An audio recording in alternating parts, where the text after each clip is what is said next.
Hey, this is Bhuvi. Welcome to my channel. ஒரு மசால் வடை recipe பண்ணி காட்டுறேன். இங்கே ஹைதராபாத்தில் நல்ல மழை. ஸோ ஒரு அந்த கிளைமேட்டுக்கு சூடாக இந்த மசாலா வடை சாப்பிடணும் போல் இருந்துச்சு. So I want to share with you all. Okay, இப்போ என்னென்ன ஊற வச்சுருக்கேன்றதை சொல்லிடுறேன். கடலைப்பருப்பு வந்துட்டு ஒரு 100 கிராம் அளவுக்கு ஊற வச்சுருக்கேன். அது கூடவே 50 கிராம் அளவுக்கு உளுந்து அண்ட் ஒரு ஸ்பூன் சீரகம், ஒரு ஸ்பூன் சோம்பு, காஞ்ச மிளகா இது ஊற வச்சுருக்கேன். இந்த பக்கம் வந்துட்டு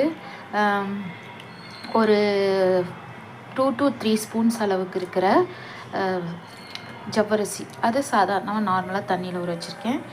வெங்காயம் 2 to 3 அளவுக்கு அரைஞ்சி வச்சுருக்கேன். அப்புறம் கொஞ்சம் கொத்தமல்லி, கருவேப்பிலை.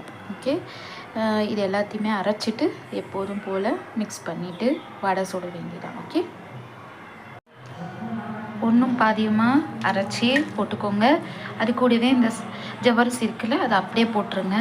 அப்புறம் வெங்காயம், கருவேப்பிலை, கொத்தமல்லி போட்டாச்சு. ஒரு ஸ்பூன் அளவுக்கு மஞ்சத்தூள் போட்டுக்கோங்க. தேவையான அளவுக்கு உப்பு, பத்தலைன்னா அதுக்கப்புறம் போட்டுக்கோங்க. அதுக்கப்புறம் ஒரு ஸ்பூன் அளவுக்கு அரிசி மாவு போட்டாச்சு. அண்ட் கொஞ்சமாக பெருங்காயத்தூள். இப்போ இந்த நம்ம பிசைஞ்சிட்டு அப்படியே எண்ணெயில் வடையெல்லாம் எல்லாம் பிசைஞ்சு வச்சாச்சு. இப்போது இந்த ஜவ்வரிசி வந்துட்டு இன்னும் கிறிஸ்பியாக இருக்குங்க இந்த வடையோடு பண்ணுறதுனால. ஸோ இப்போ தட்டி இப்படி நல்லா கையாலே மெல்லிசா, இல்லை வாழை இலையிலையோ இல்லை வந்துட்டு ஏதாவது ஒரு பாலித்தீன் கவர்லேயோ வச்சுட்டு நீங்கள் இப்படி பால் கவர் இல்லைன்னா அதில் வச்சு தட்டி எவ்வளோ மெல்லிசாக தட்ட முடியுமோ தட்டி போட்டுக்கோங்க. சரிங்களா?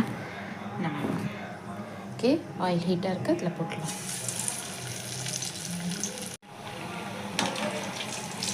சரி, நல்லா இதாகிடுச்சு, வெந்துடுச்சு வடை.